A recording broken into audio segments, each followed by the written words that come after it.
আসসালামু আলাইকুম ওয়া রাহমাতুল্লাহ। কি খবর ভাই ব্রাদাররা, কেমন আছেন আপনারা সবাই? আশা করছি যে যেখানে আছেন নিরাপদে আর সুস্থ আছেন।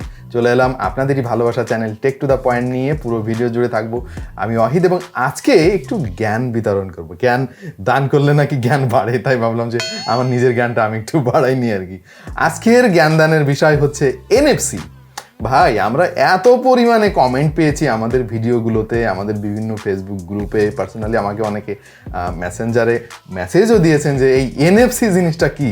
অনেক ফোনেই আজকাল এনএফসি থাকে, বিশেষ করে ফ্ল্যাগশিপ ডিভাইসগুলোতে, এবং Xiaomi তো কয়েকদিন আগে এনএফসি নামে একটা মডেলই বের করে ফেলেছিল, সম্ভবত পোকো X3 এনএফসি ছিল না ওই ফোনটার model, Poco X3 NFC. So এই এনএফসি যে একটা মার্কেটিংয়ের মানে পার্ট হতে পারে জনগণকে বোকা বানানোর জন্য, এটা Xiaomi দেখিয়ে দিয়েছে আর কি। যাই হোক, আজকে আমাদের আলোচ্য বিষয় সেইটা না কে কাকে বোকা বানালো, আমাদের আজকের আলোচ্য বিষয় হচ্ছে এনএফসি। এটার পূর্ণ রূপ হচ্ছে নিয়ার ফিল্ড কমিউনিকেশন। মানে দুইটা এনএফসি এনেবলড ডিভাইসের খুব কাছাকাছি যদি সংযোগ হয়, ধরেন এই ফোনটাতে এনএফসি আছে, এই ফোনটাতে এনএফসি আছে, এই দুটা ফোন যদি কাছাকাছি আপনি ধরেন, তাহলে ওদের নিজেদের মধ্যে এক ধরনের যোগাযোগ প্রতিষ্ঠা হবে এবং এর ফলে আপনি অনেক কিছুই করতে পারবেন। তবে সবথেকে বেশি যে জিনিসটা করতে পারবেন সেটা হচ্ছে ফাইল আদান প্রদান। ধরেন ব্লুটুথে যদি আপনি কোনো ফাইল আদান প্রদান করতে যান, তাহলে তো অবশ্যই আপনাকে ওই ডিভাইসের সঙ্গে প্রথমে পেয়ার করে নিতে হবে এবং একটা দিয়ে সেন্ড করবেন, একটা দিয়ে অ্যাকসেপ্ট করবেন, নানান রকম কাহিনী। এবং আপনি যদি ওয়াইফাই দিয়ে দিতে চান, ওয়াইফাই দিয়ে তো সরাসরি দেওয়া যায় না, আপনাকে ব্যবহার করতে হবে কোনো অ্যাপ, যেমন শেয়ার ইট, মি শেয়ার ইত্যাদি ইত্যাদি। এভাবে নিলেও তো নানা রকম কিচ্ছা কাহিনী আছে, বারকোড স্ক্যান করতে হবে, পেয়ারিং করতে হবে, অনেক সময় কাজ হতে চায় না ইত্যাদি ইত্যাদি, টাইমও অনেক বেশি লেগে যায়। বাট এনএফসি যদি থাকে আপনার ফোনে, তাহলে খুবই সহজে আপনি এক মোবাইল থেকে আর এক মোবাইলে ফাইল ট্রান্সফার করতে পারবেন। চলেন একটা ডেমো দেখাই আপনাদেরকে। এই যে দেখা যাচ্ছে সাব্বির সাহেব আমাকে শ্যুট করতেছে, ওর একটা ছবি তুলি, ছবিটা তুললাম। এইবার এই ছবিটা আমি এই মোবাইলে পাঠাবো, জাস্ট এই মোবাইলের সাথে আমি ছুঁয়ে দিলাম, দেখেন ট্যাপ টু ট্রান্সফার নামে একটা অপশন এখানে চলে আসছে। আমি ট্যাপ করলাম, ব্যাস যাওয়া শুরু হয়ে গেছে। এবং আর এক প্রান্তে আর একটা ফোনে আপনি দেখবেন যে এইখানে Android beam receiving is in progress নামে অলরেডি নোটিফিকেশন দেখা যাচ্ছে। তার মানে হচ্ছে ফাইল ট্রান্সফার শুরু হয়ে গিয়েছে। এইবার আপনি এই ফোনটা যদি এর কাছ থেকে এভাবে সরিয়ে ফেলেন, কোনো সমস্যা নাই, ওর কিন্তু ফাইল ও ট্রান্সফার করতে থাকবে এবং কিছুক্ষণের মধ্যেই ওই ফাইল ট্রান্সফার শেষ হয়ে যাবে। ইয়েস, ফাইনালি ফাইল চলে এসেছে। এই দেখুন আমাদের ছাব্বির সাহেব ক্যামেরা ধরে আছে। সো এই হচ্ছে বেসিক্যালি এনএফসি, এবং এই এনএফসি প্রযুক্তির মাধ্যমে আরও অনেক কিছু করা যায়। চলেন আপনাদেরকে আর একটা ডেমো দেখাচ্ছি। আপনার কাছে যদি এনএফসি এনেবলড কোনো গ্যাজেট থাকে, যেমন এই মুহূর্তে আমার কাছে আছে হচ্ছে সোনির 1000 XM4 নামে এই হেডফোনটা। এই হেডফোনটা কিন্তু এনএফসি সাপোর্টেড। এর সঙ্গে যদি ব্লুটুথের মাধ্যমে পেয়ারিং করতে হয়, সেটা তো লম্বা একটা প্রসেস, প্রথমে আপনাকে সার্চ করতে হবে, এর সঙ্গে পেয়ার করতে হবে ইত্যাদি ইত্যাদি, নানা রকম কিচ্ছা কাহিনী। রিসেন্টলি অবশ্যই একটু সহজ হয়েছে। যাই হোক, এনএফসি দিয়ে কিন্তু এই কাজটা খুবই সহজে আপনি করতে পারবেন। এই হচ্ছে আমার মোবাইল আর এই হচ্ছে আমার হেডফোন, কি সহজে কানেক্ট করা যায়।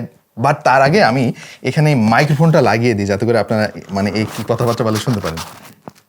এই যে আমার ফোন, জাস্ট এর সঙ্গে এভাবে ছোঁয়া লাগালাম, শব্দটা নিশ্চয়ই আপনারা শুনতে পেরেছেন। কানেক্ট কিন্তু হয়ে গিয়েছে, দেখেন অলরেডি আমার ফোনের সঙ্গে কানেক্টেড। আরে বাবা, গান বাজনা তো শুরু হয়ে গেছে। আচ্ছা, এটা ডিসকানেক্ট করা কিন্তু ওই একই রকমই। আমি এই যে আমার ফোনটা এর সঙ্গে এভাবে ধরলাম, ডিসকানেক্টেড। So easy. আপনার বাসায় যদি কোনো এনএফসি এনেবলড ডিভাইস থাকে, তাহলে এই এনএফসির সর্বোচ্চ প্রয়োগ আপনি করতে পারবেন। আরও একটা ডেমো দেখাচ্ছি আপনাদেরকে, চলেন। আমাদের স্টুডিওতে একটা ব্লুরে সাউন্ড সিস্টেম আছে, এই যে হচ্ছে আমাদের সোনি ব্লুরে সাউন্ড সিস্টেম। আমরা এখন আমাদের এই ফোনটার সঙ্গে ওই ব্লুরে সাউন্ড সিস্টেমের কানেকশন দিয়ে দেখাবো এনএফসির মাধ্যমে। এই যে আমার ফোন, এইটা হচ্ছে ব্লুরে সাউন্ড সিস্টেমের, এই যে এখানে এনএফসি লোগোটা দেখা যাচ্ছে, জাস্ট ফোনটা আমি এখানে এভাবে রাখবো। আচ্ছা, আওয়াজটা নিশ্চয়ই আপনারা শুনতে পেরেছেন। ওকে, অলরেডি আমার ফোনের সঙ্গে ব্লুটুথ ডিভাইস কানেক্টেড।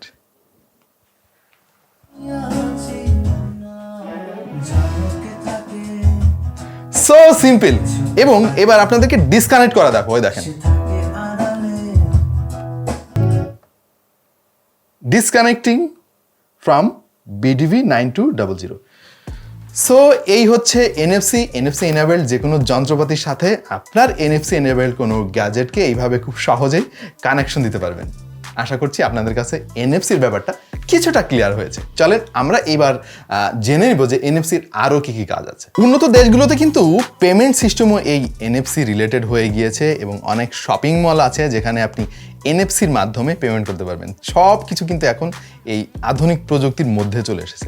আমাদের দেশে আসলে এই এনএফসির টেকনোলজিটা এখনও এত পপুলার হয় নাই। এর কারণ হচ্ছে যে এনএফসি প্রযুক্তিটা এখনো পর্যন্ত ফ্ল্যাগশিপ গ্রেডের ফোনগুলোতে আছে এবং আসলে আমাদের দেশের টেকনোলজি এটা আসলে ওইভাবে সমর্থন করে না। প্রবলেম হচ্ছে যে আপনি আপনার ফোন থেকে যে আরেকটা ফোনের ডাটা ট্রান্সফার করবেন, আপনার ফোনে তো এনএফসি থাকতে হবেই, তারটাও থাকতে হবে। এখন এরকম এনএফসিওয়ালা আপনি ডিভাইস কই পাবেন? ধরেন আমি সাব্বিরের ফোনে আমি কিছু একটা পাঠাবো, সাব্বিরের ফোনে তো এনএফসি নাই, তো গরিব, এখন তো আমি চাইলেই পাঠাতে পারবো না। অবশ্য যদি ব্যাপারটা এরকম হতো যে সাব্বিরের গায়ে এনএফসি ট্যাগ দেওয়া আছে এবং আমি কোনো কিছু পাঠাতে গেলে সাব্বিরকে এভাবে ছোঁয়া দিলাম, অমনি সাব্বিরের কাছে সব চলে গেল, কি যাচ্ছে না কেন?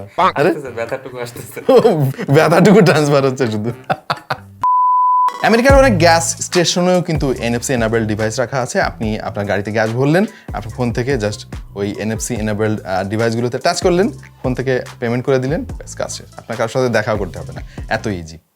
আমাদের দেশে যে কবে এরকম হবে আল্লাহ জানে। আর একটা ব্যাপার নিশ্চয়ই অনেকে খেয়াল করেছেন যে বড় বড় শপিং মলে প্রত্যেকটা প্রোডাক্টের গায়ে একটা RFID ট্যাগ লাগানো থাকে। ওই RFID ট্যাগ কিন্তু এই এনএফসির সঙ্গে মোটামুটি কানেক্টেড। দুটা প্রায় একই জিনিস, বেশ কিছু পার্থক্য আছে। যেমন RFID ট্যাগ হচ্ছে শুধুমাত্র ডেটা ট্রান্সমিট করতে পারবে, ও ডেটা রিসিভ করতে পারবে না। কিন্তু এনএফসি ডেটা রিসিভও করতে পারবে, ট্রান্সমিটও করতে পারবে, দুটাই করতে পারবে। সো এই হচ্ছে এনএফসি। প্রিয় ভাই ব্রাদাররা, সারা পৃথিবীতে এনএফসির ব্যবহার কিন্তু বাড়ছে। যেহেতু এটা নিয়ার ফিল্ড কমিউনিকেশনের মাধ্যমে ডেটা ট্রান্সমিট করে, সুতরাং আপনার তথ্য চুরি হয়ে যাওয়ার কোনো রকম সম্ভাবনা নাই। আর হচ্ছে এনএফসি দিয়ে কিন্তু আরও অনেক কিছু করা যায়। প্রোগ্রামেবল এনএফসি ট্যাগ নামে একটা জিনিস আছে, প্লে স্টোরে অনেক অ্যাপ আছে। আপনি চাইলে ওই সব অ্যাপ ব্যবহার করে এনএফসি যে স্টিকারগুলো আছে, এনএফসি ট্যাগগুলো আছে, মার্কেটে কিনতে পাওয়া যায়, ওইগুলো দিয়ে আপনি নানাভাবে আপনার ফোনের সাথে প্রোগ্রাম করে রাখতে পারবেন। এটা নিয়ে ভবিষ্যতে আরও একটা ভিডিও বানাবো, ব্যাপারটা খুবই জটিল। আজকে আর ওদিকে যাচ্ছি না প্রিয় দর্শক, আজকে এই পর্যন্তই। আশা করছি আমাদের আজকের ভিডিওটা আপনারা এনজয় করেছেন। যদি এনজয় করে থাকেন তাহলে দয়া করে ভিডিওটিতে একটা লাইক দিয়ে ওই এনজয় করার একটা প্রমাণ রেখে যান। আর যদি আমাদের পরবর্তীতে আরও এইরকম দারুণ দারুণ সব ভিডিও পেতে চান তাহলে অবশ্যই সাবস্ক্রাইব করে নোটিফিকেশনটা অন করে রাখেন। আর যদি আপনি অলরেডি সাবস্ক্রাইব করে থাকেন তাহলে ইউর দ্য বস। দেখা হয়ে যেতে পারে অন্য কোনো ভিডিওতে ভিন্ন কোনো বিষয় নিয়ে। সে পর্যন্ত সবাই ভালো থাকুন, সুস্থ থাকুন আর দেখতে থাকুন টেক টু দ্য পয়েন্ট।